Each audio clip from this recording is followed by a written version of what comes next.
Nagpiprito na po ako ng talong para sa aming ulam. Ang pork, binagoongan.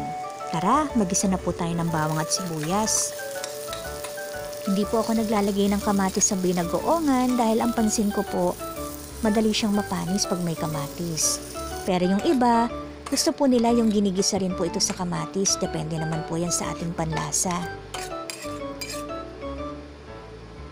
Ito pong alamang na ginamit ko, luto na po yan, kaya konting sangkot siya na lang.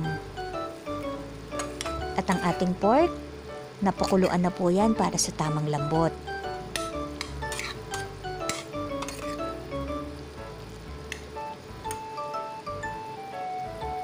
At kapag nagisa na po nating mabuti ang ating pork dito po sa ating bagoong, tatakpan ko lang po yan.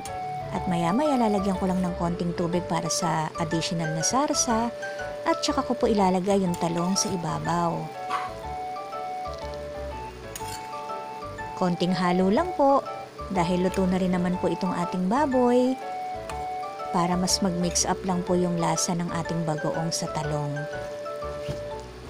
At kapag luto na po yan, ire-ready na po natin ang mesa kasama po ang bagong sinaing at malamig na tubig.